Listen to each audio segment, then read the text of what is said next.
In the heart of Beverly Hills, nestled among the elegant mansions and sprawling estates, stood the house once owned by the legendary British actor Ronald Coleman. The grand home, with its stately columns and well-manicured garden, had witnessed years of Hollywood glamour. After Coleman's passing in 1958, the house was sold, but the echoes of his legacy seemed to linger in the walls. Neighbors first began to notice strange occurrences shortly after the property changed hands. At night, when the house appeared empty, the unmistakable sound of a velvety voice, rich and smooth, would float through the air. It was as though Coleman himself were rehearsing a monologue, perhaps from one of his famous films or the Shakespearean roles he had performed with such grace. The voice was clear, as though emanating from the house itself, but no one was ever seen inside. One evening, a young couple, newly moved into the area, decided to take a walk through the neighborhood. As they passed Coleman's former home, they stopped in their tracks, both hearing the deep, resonant tones of a man speaking. It was as if a live performance was taking place inside, but there were no lights on, and the house appeared entirely dark. The woman shivered as a cold breeze swept through the garden, but they continued walking, unsure whether what they had heard was real or simply a figment of their imagination. Months later, a more striking event occurred. A local artist, eager to paint the neighborhood's iconic homes, set up his easel on the street near the house. He had heard the rumors but never paid them much mind until that afternoon. As he painted, he saw, through the corner of his eye, a figure standing on the terrace of the house. The man appeared perfectly still, dressed in an old-fashioned suit, his back to the artist. The artist assumed it was a homeowner or guest, but when he turned to take a closer look, the figure had vanished. He blinked, confused, but upon closer inspection, he realized there was no one there at all. No footsteps, no movement. The terrace was empty, yet the figure had been so real, so solid, that he could still see it clearly in his mind. Soon, others began to report similar experiences. Guests at neighboring houses claimed to see the figure of a man in a suit standing on the terrace, staring out over the garden as though lost in thought. On occasion, people passing by late at night would hear the soft but unmistakable sounds of someone speaking, only to find the house completely still and dark when they turned to look. Some speculated that it was merely a trick of the mind, an echo of a bygone era, an actor's voice carried by the wind, a silhouette of someone long gone. Others, however, believed it was more than that. They whispered that Ronald Coleman's presence had never truly left the house. His voice, so deeply tied to the role he had played in the hearts of millions, seemed to still reverberate through time, as if the house was forever his stage. As the years passed, the strange events surrounding Ronald Coleman's house continued to deepen in mystery. The neighborhood became accustomed to the rumors, though each new resident was left to confront the house's eerie presence in their own way. One night, a distinguished Hollywood producer, who had recently moved into the area, was hosting a small gathering at his own estate. As the evening wore on, he found himself drawn to the legend of Coleman's house, intrigued by the stories of the voice and the silhouette on the terrace. Seeking to add an air of mystery to the conversation, he mentioned the strange occurrences to his guests, half joking about how he might visit the house himself to find the truth. Later, as the guests took their leave, the producer stood alone on his balcony, staring across the darkened street. The night was still, but something in the air felt charged, unusually heavy, as though waiting for something to happen.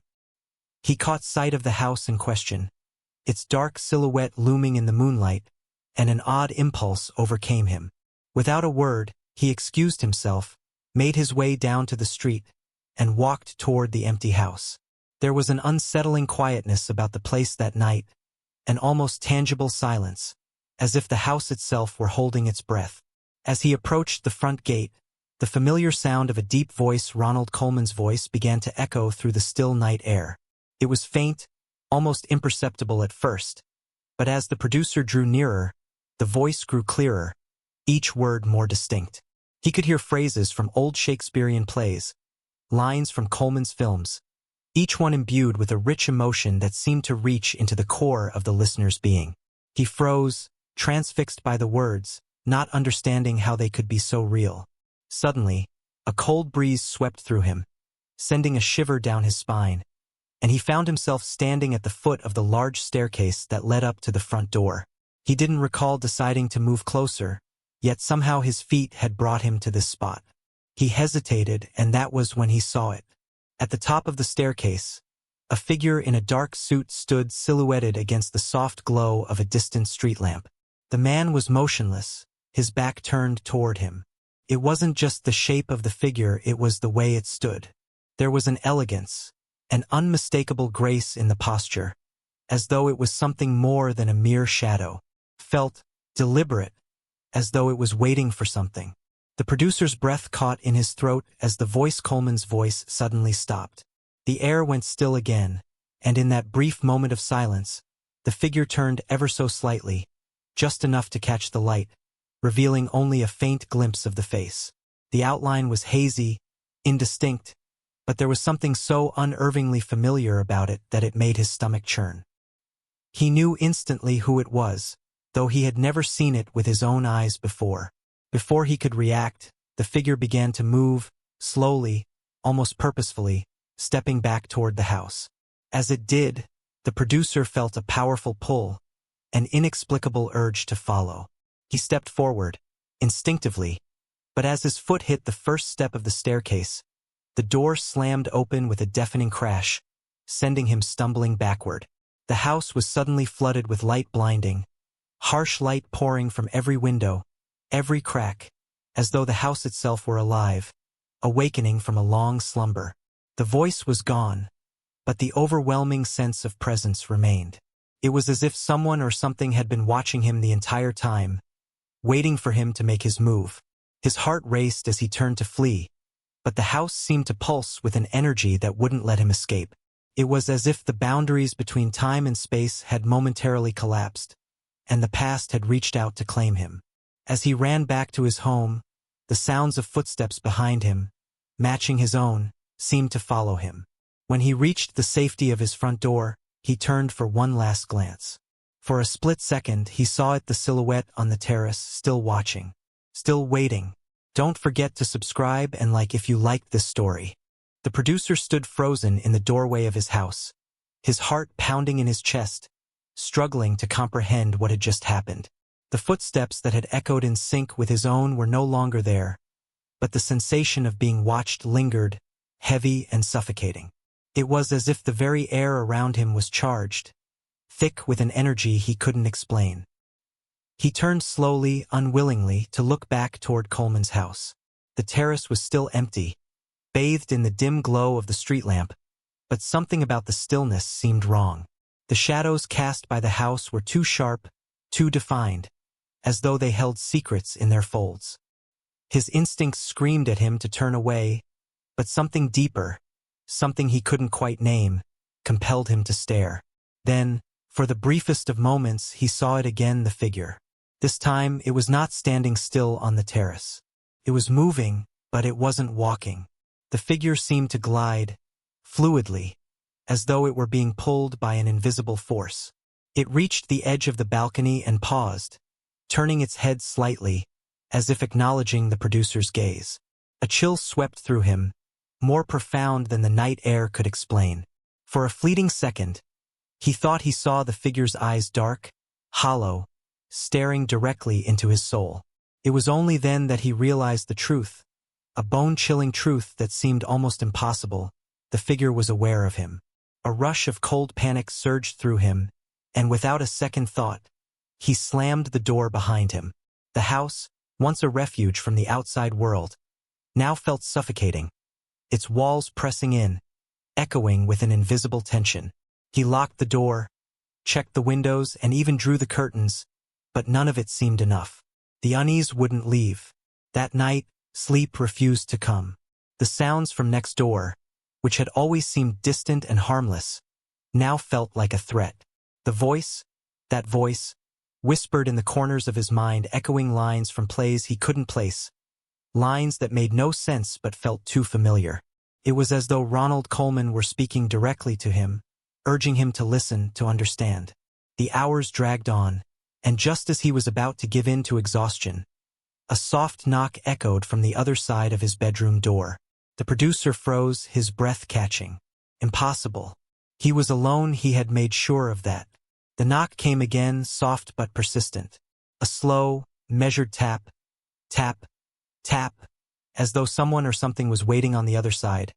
Patiently, with trembling hands, he reached for the door. And as his fingers brushed the handle, a sudden thought gripped him. What if it wasn't the door I should open? In that moment, everything in the room seemed to shift, as though the very fabric of reality had thinned. The walls stretched, warping in subtle ways, and the temperature plummeted. A draft, icy and biting, swept through the room despite all the windows being shut tight. He turned away from the door, only to see the figure once more, but this time it was not on the terrace. It was standing at the foot of his bed. It was no longer just a vague silhouette in the dark. The figure had taken on more shape, more form. He could make out the details of the suit, a dark, perfectly tailored garment that shimmered slightly under the moonlight. But it was the face, or the lack of it, that struck him most. There were no defining features, no eyes, no mouth, just smooth, featureless skin, like a mask. Yet the figure's presence was undeniable, overwhelming. It was as though it were too real. The producer's mind reeled, and his body responded with instinctual terror. His throat went dry, his muscles stiffened, and for a long moment he couldn't move. He was trapped in place, caught in a strange paralysis that felt both physical and mental.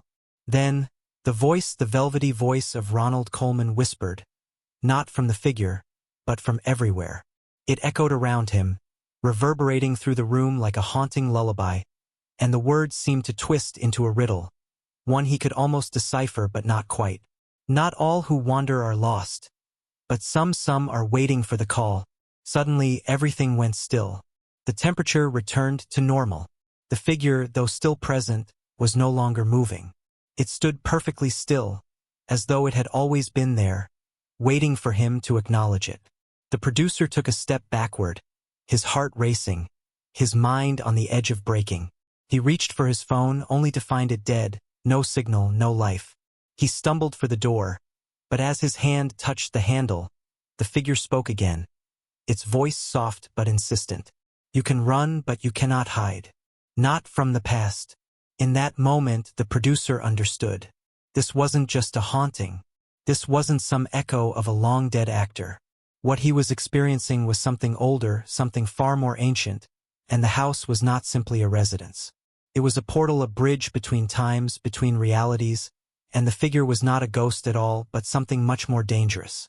And as the last words echoed in his mind, the door swung open on its own, revealing nothing but darkness on the other side.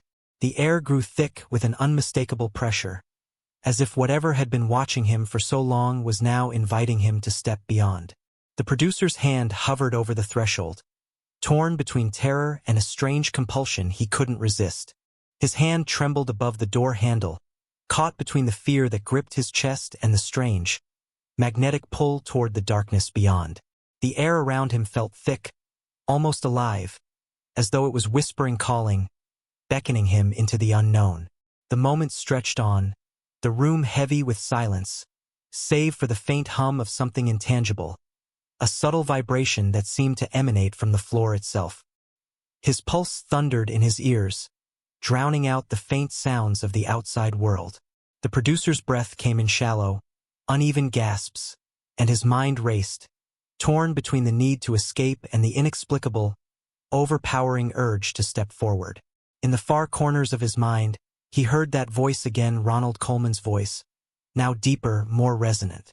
It wasn't coming from the figure, but from everywhere, as though the house itself was alive with the actor's presence. The words he spoke this time were even more cryptic. The past holds no mercy for the uninvited. The producer's head spun. What did that mean? What was the past?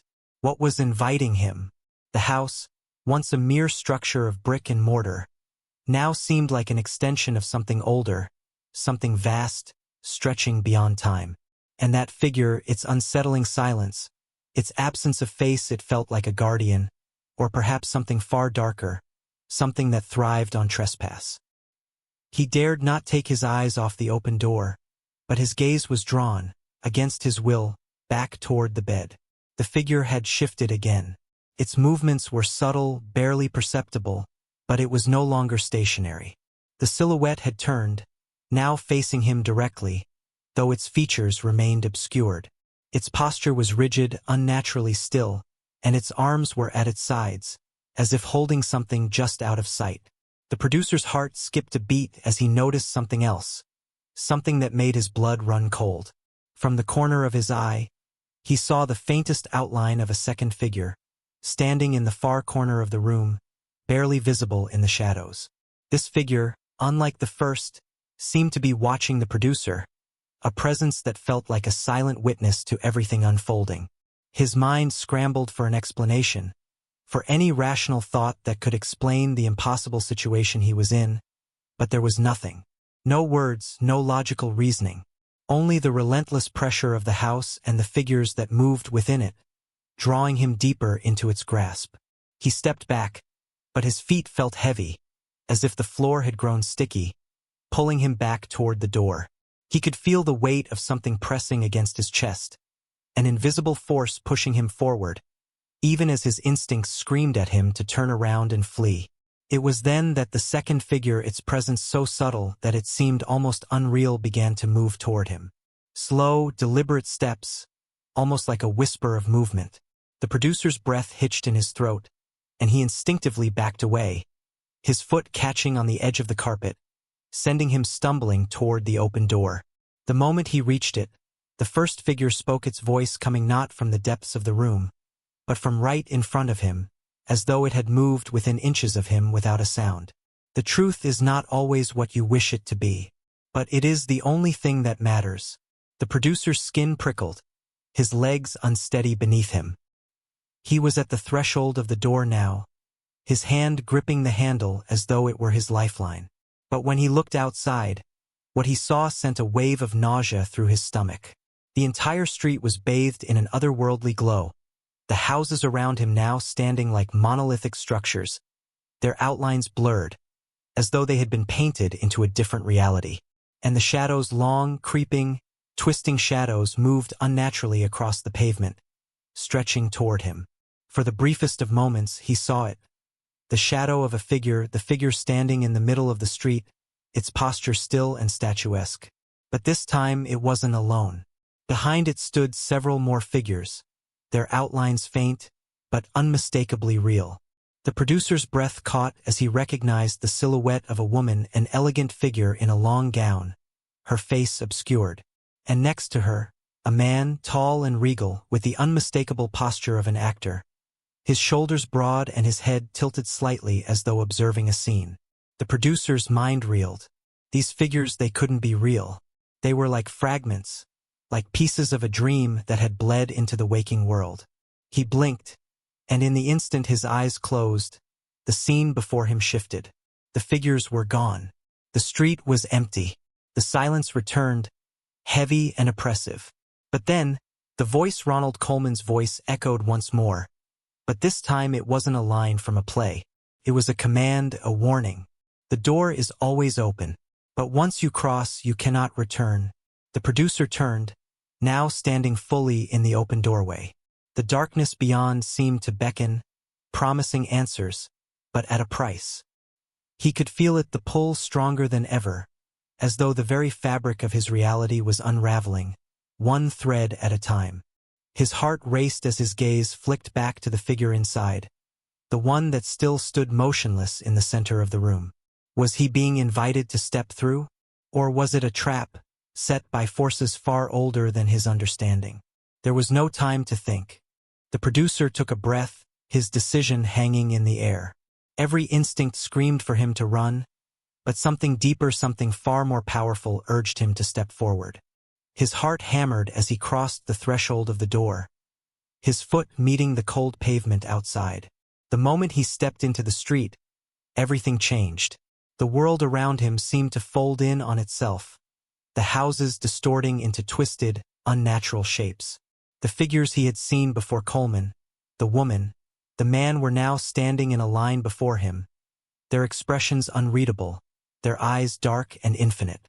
They didn't move, but the air around them thrummed with an energy he couldn't escape. "You've crossed the line," Coleman's voice echoed again, but it was not comforting now. It was cold, final. "Now you are part of it." And then, as the street seemed to dissolve into a swirling mist, the producer realized the truth. He wasn't just a witness to this strange world, he was now a part of it, bound by the house's legacy, forever a thread in its fabric. The figures watched as he was absorbed into the darkness. His last thought the sound of Ronald Coleman's velvet voice, echoing faintly in the distance. "The past has its way of claiming the living. Don't forget to subscribe and like if you liked this story."